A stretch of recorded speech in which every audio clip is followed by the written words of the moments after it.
여러분 한 주간 편하셨죠? 오늘 시편 산책, 오늘은 시편 119편 두 번째 파트입니다. 9절부터 16절까지 말씀을 봉독합니다. 청년이 무엇으로 그 행실을 깨끗게 하리이까? 주의 말씀을 따라 삼갈 것이니이다. 내가 전심으로 주를 찾았사오니 주의 계명에서 떠나지 말게 하소서. 내가 주께 범죄치 아니하리하여 주의 말씀을 내 마음에 두었나이다. 찬송을 받으실 여호와여, 주의 율례를 내게 가르치소서. 주의 입의 모든 규례를 나의 입술로 선포하며 내가 모든 재물을 즐거워함같이 주의 모든 증거를 도를 즐거워함이니이다. 내가 주의 법도를 묵상하며 주의 도에 주의하며 주의 율례를 즐거워하며 주의 말씀을 잊지 아니하리이다. 아멘. 저희는 지난주부터 시편 119편, 성경에서 가장 긴 시편 119편을 봅니다. 전체가 176절로 되어 있는데요. 지난주는 1절부터 8절까지 살펴보았고, 히브리 알파벳의 알레프에 상하는 모든 첫 글자가 앞에 다 알레프가 붙어 있습니다. 그 8절을 보았고요. 이제 오늘은 9절부터 16절까지 두 번째 파트인 베트로 매 구절이 시작됩니다.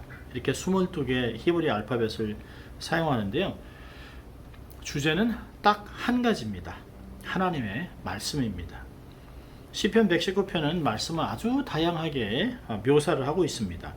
여호와의 율법, 여호와의 증거, 주의 도, 주의 법도, 주의 율례, 주의 계명, 주의 말씀, 주의 규례, 주의 교훈, 주의 증거, 주의 법도, 주의 법, 의로운 규례 등 다양한 것으로 묘사했는데 다 동일하게 하나님의 말씀, 주의 말씀을 가리키고 있습니다.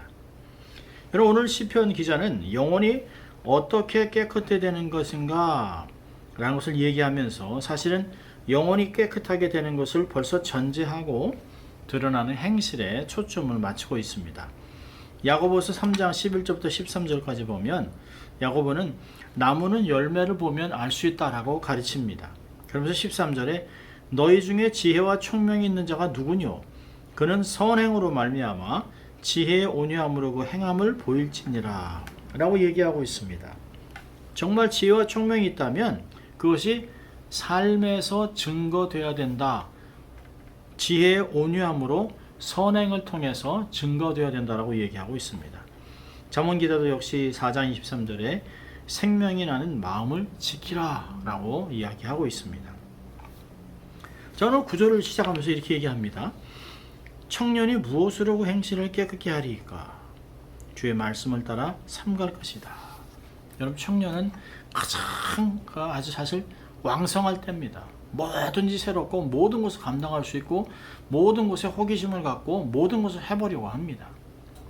스스로를 제어할 수 있는, 스스로를 정결하게 살 수 있는, 아마 세상에서 가장 세상의 모든 그 풍조나 세상의 그 모든 것들, 성에 관한 것에서 가장 문란하고 어떤 면에서는 가장 왕성한 때가 청년입니다. 이 청년이 어떻게 행실을 깨끗하게 할까? 이 방법을 이야기하고 있습니다. 청년이 무엇으로 그 행실을 깨끗게 하리까? 그 방법은 주의 말씀을 따라 삼가하는 것이라 라고 얘기하고 있습니다. 그러면서 11절에 주님께 범죄하지 않기 위해서 주의 말씀을 내 마음에 숨겨두었다, 담아두었다 라고 얘기하고 있습니다. 말씀을 마음에 담아두는 것입니다. 시편 기자는 행실의 근원인 마음이 깨끗해지는 방법은 말씀을 마음에 담아두는 것이라고 얘기하고 있습니다. 여러분, 주님께서 제자들을 말씀으로 깨끗게 하셨다고 하셨지 않습니까? 그러면서 계속해서 당신 안에 거하라 라고 명령하셨습니다. 어떻게 주 안에 거하나요? 주의 계명을 가지고 지키는 것이라 라고 요한복음 14장 21절은 얘기합니다. 특별히 누가복음 8장 15절에 좋은 땅에 있다는 것은, 이 마음이 옥토라고 하는 것은 열매를 거두는 풍성한 삶을 살아가는 사람은 착하고 좋은 마음으로 말씀을 듣고 지키어 인내로 결실하는 자니라 라고 옥토에 대해서 설명하고 있습니다. 마음이 옥토가 돼야 하나님 말씀을 받아들일 수 있습니다. 하나님 말씀이 정말 홍수같이 쏟아지고 있습니다. 인터넷만 틀면 하루에도 수천 가지, 인터넷에 수십만 가지, 수백만 가지의 말씀이 떠 있습니다. 언제든지 원하면 들을 수 있고 볼 수 있습니다. 말씀도 속독부터 해서 성경이 다양한 번역으로 언제든지 듣기 원하면 들을 수 있습니다. 문제는 그것이 들려질 때 내 마음이 어떻게 반응을 하느냐 거기 달려 있습니다. 내 마음이 박토가 돼서 말씀을 거부하고 말씀이 떨어져도 하나도 마음에 뿌리 내리지 못한다면 아무 소용이 없는 것이죠. 그래서 호세아는 마음을 은혜로 기경해 달라고 이야기하는 것입니다. 그래서 옥토의 마음을 소유하는 것이 중요합니다. 말씀을 그냥 듣는 것이 좋은 것이 아니라 합당한 마음을 소유하는 것이 더욱 중요하죠. 그러면서 인내하면서 결실해야 됩니다. 말씀을 듣고 바로 성취되지 않습니다. 그런다고 실망하면 안 돼요. 그건 어리석음이죠. 씨를 뿌렸다고 순식간에 나무가 됩니까? 아니요, 그렇지 않습니다. 그건 상식 이하입니다. 그건 엉토당토도 않은 것들을 바라는 것입니다. 결실하기 위해서는 시간이 필요한 것입니다. 말씀을 행하면서, 그래서 바로 결실하지 못한다고 해서 낙심하거나 포기하면 안 되는 것이에요. 사단이 바로 그렇게 얘기하는 거죠. 아니, 그렇게 좋은 말씀을 들었는데 내 삶이 변하지 않네, 아무것도 일어나지 않네, 기도했는데 응답도 바로 오지 않네. 그건 사단이 속삭이는 것이에요. 하나님은 하나님의 때에 하나님의 방법으로 가장 좋은 것으로 인내하십니다. 그러면서 히브리서 10장 36절에 인내가 필요함은 하나님의 말씀을 행한 후에 약속을 받기 위함이라고 이야기하고 있습니다. 이런 말씀을 마음에 두는 근본 이유는 뭘까요? 숨은 허물을 찾아내기 위한 것입니다. 여러분, 그 시편 119편과 그 같은 선상에 있는 시편 19편을 보면 12절에 자기 허물을 능히 깨달을 자 누구리요? 나를 숨은 허물에서 벗어나게 하십시오 라고 기도합니다. 우리로 하여금 자꾸 고범죄를 짓게 하고 실수해서 실족하게 하는 것은 우리의 마음에 뭐가 있는지 모르는 것이에요. 내가 뭐 이 말을 했지? 내가 왜 이런 행동을 했을까? 내가 갑자기 툭 이런 결정을 했을까? 모르는 것이에요. 내 마음 안에 도사리고 있는 숨은 허물이 있기 때문에 그렇습니다. 이 허문 수물을 쉽게 알 수 있다면 죄를 안 짓죠. 근데 이 숨은 허물이 딱 숨어 있습니다. 근데 이 숨은 허물을 잡아낼 수 있는 것이 바로 하나님의 말씀입니다. 하나님의 말씀이 정말 좌우의 날선 검 같아서 혼과 영과 관절과 골수를 찔러 쪼개면서 모든 것을 밝히 드러낸다고 히브리서 4장 12절 13절은 얘기합니다. 하나님의 말씀이 우리 안에서 악하게 역사하는, 숨어서 돌아다니는 그 생각들을 사로잡아서 그리스도께 끌고 나오는 것이에요. 그래서 사실은 죄가 자꾸 걱정되고 고민스러우면 하나님 말씀을 자꾸 읽고 묵상하는 것이에요. 그럼 말씀이, 그 많은 말씀이 마치 숨어있는 특수부대 같이 돼서 우리 안에 있는 숨은 죄들을 쫓아내고 박멸하고 죽이는 것입니다. 하나님 말씀이 마음과 눈의 욕심을 제거한다라고 민수기 15장은 얘기하고 있습니다. 이 숨겨져 있는 특수부대 같은 하나님 말씀이 우리 삶에 가득할 때 우리의 삶은 강건해지는 것입니다. 하나님 말씀을 또 숨겨놓는 또 하나의 목적은 속 사람을 강건하기 위해서.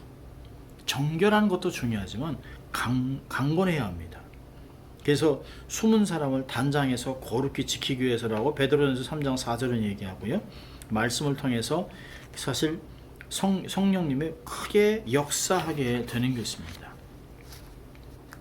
이런 말씀은 무엇으로부터 우리를 깨끗게 할까요? 첫째는 온갖 세상의 더러운 것들입니다.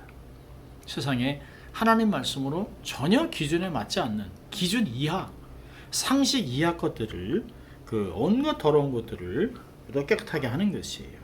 세상에 익숙해지면 안 됩니다. 세상이 너무 편하면 안 되는 것이에요. 타협하면 안 됩니다.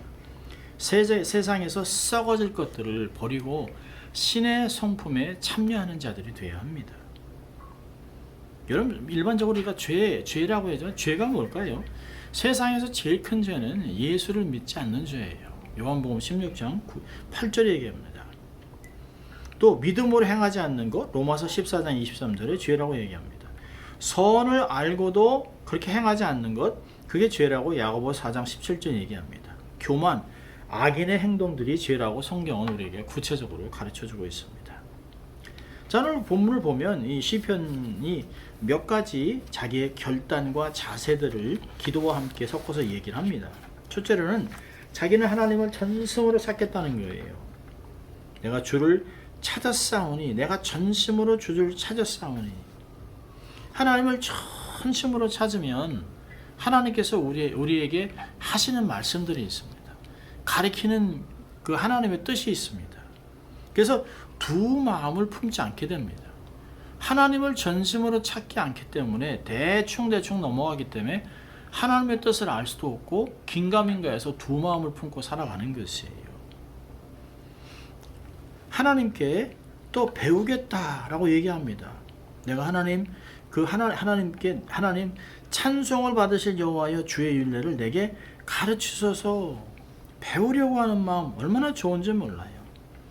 평생의 소원, 하나님께 가까이 가서 주의 말씀을 듣고 배우는 것이에요. 여러분, 세상에서 제일 못난 사람은 누굴까요? 학위가 없는 사람이 아닙니다. 돈이 없는 사람들이 아니에요. 안 배우는 사람입니다. 안 배우려고 하는 고집, 완고함이 결국은 그 사람을 무너지게 합니다. 여러분, 계속 배우면 여러분 세상에 얼마나 배울 것이 많습니까? 여러분, 세상에서도 많이 배우면 유익하지 않습니까? 하나님의 말씀을 날마다 새롭게 배우면 영적인 새로운 것에 눈이 열립니다. 영안이 열려요. 새로운 것으로 무장하게 됩니다. 하나님 나라의 무궁무진한 방법들을 배우게 되는 것입니다. 배워야 사실 그런 것들을 사용할 수 있고 알게 되는 것입니다. 또 그 시편 기자는 복음을 선포하겠다라고 얘기하고 있습니다. 주의 모든 규례를 입술로 선포하겠다. 여러분, 설교하라는 것이 아니에요. 전도, 증거, 나눔의 삶을 이야기합니다. 하나님이 얼마나 좋으신 분인지, 하나님이 내게 주신 은혜가 얼마나 큰지, 하나님이 얼마나 사랑스러운 분인지, 하나님의 세상을 향한 뜻들을 알려줘서 세상 사람들이 하나님을 알게 하는 것입니다. 또 시편 기자는 말씀 안에서 즐거워하겠다라고 얘기합니다. 여러분, 14절에 참 재밌죠? 내가 모든 재물을 즐거워함같이 주의 증거의 도를 즐거워하였나이다. 이런 말씀은 절대로 짐이 되거나 무겁거나 또 지루하지 않습니다. 여기는 재물을 즐거워하듯이, 여러분, 주님의 해석이 마태복음 6장 21절에 그러잖아요. 물질이 있는 곳에 너의 마음이 있다. 그래서 예수님의 예화의 43%가 다 재물입니다. 돈에 대한 이야기예요. 여러분, 솔로몬은 은을 구하듯이 지혜를 구하라. 잠언서 2장 4절 얘기했는데요. 은이라고 하는 캐세프는 돈입니다. 돈을 구하듯이 지혜를 구해보라는 것이에요. 돈 버는 것 같이 하나님의 지혜를 구하면 다 지혜로운 자가 되겠죠. 사람들이 돈을 버는 것 같이 말씀을 사모해 읽는다면 얼마나 풍성한 삶을 살아갈 수 있을까요? 또 말씀을 묵상하는 거죠. 하나님 말씀을 묵상하는 것입니다. 주의 법도를 묵상하며 주의하며, 묵상은 하나님의 말씀을 꿰는 영안을 열어줍니다. 구약과 신약은 사실은 그림자와 실체를 얘기하기도 하고, 어떤 면에서는 다른 것 같지만 깊은 곳에 가면 마치 땅 밑에는 큰 밑에 지하수가 같이 흐르는 것 같이, 안반 밑에 물이 흐르는 것 같이 모든 것은, 영적인 것은 연결되어 있습니다. 구약과 신약이 연결되고 하나님의 바다, 성전, 지성소까지 우리를 쫙 끌고 다니는 것을 경험할 수 있습니다. 하나님의 길을, 주의 도에 즐거워하며 주의 길을 찾는 것입니다. 그러면서 16절에 이렇게 고백합니다. 주의 율례를 즐거워하며 주의 말씀을 잊지 않겠습니다. 여러분, 얼마나 중요합니까? 내가 주의 말씀을 잊지 않겠습니다. 평생 기억하겠습니다. 시편 49편 20절에 보니까 주의 말씀을 잊으면 짐승과 같다고 얘기합니다. 그러니까 못할 게 없어요. 못할 말이 없습니다. 남녀성이 딱 구분되어 있는데 지금은 그 구분의 선을 지워버렸지 않습니까? LGBTQ, 자기가 원하는 대로 남자도 될 수 있고 여자도 될 수 있고 짐승도 될 수 있고 뭐든지 다 된다는 거예요. 세상이 얼마나 더러워졌습니까? 선이 없습니다. 구분이 없습니다. 성경에는 하나님이 남자와 여자를 창조해 놨습니다. 딱 정해져 있습니다. 의학적으로도 그렇게 돼 있습니다. 주의 말씀을 잊으면 짐승과 똑같아지는 것이에요. 그러면 하나님이 찢어버리시겠다고 시편 50편 22절에 얘기합니다. 말씀을 떠난 너희여, 말씀을 잊어버린 너희여라고 성경은 계속해서 경고하고 있습니다. 여러분, 세계 최강국으로 영국의 전성기를 이끌었던 엘리자베스 여왕이 이렇게 얘기했습니다. 나는 영국은 버릴 수 있어도 성경은 버릴 수 없다. 영국은 원래 해적의 나라였으나 성경으로 변화되어 신사의 나라가 되었고 해가 지지 않는 대국이 된 것이라고 말했습니다. 얼마나 놀라운 말씀입니까?